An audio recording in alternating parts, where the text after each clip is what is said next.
Hello friends, welcome back to the funny video guys and my YouTube channel guys. Today friend, we are going to talk about guys Oppo phone setting guys, and today video title is guys how can we change guys phone time in our Oppo phone device. Friends, you want to change guys your phone time in your Oppo phone device, so how can we change it?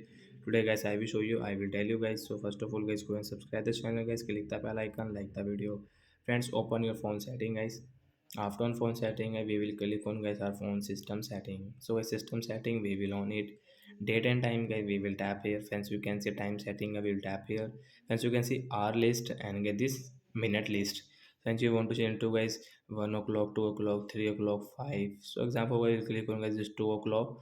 So guys 2 o'clock guys, we will set here and guys come back. Friends, you can see guys your phone time will change into 2 o'clock.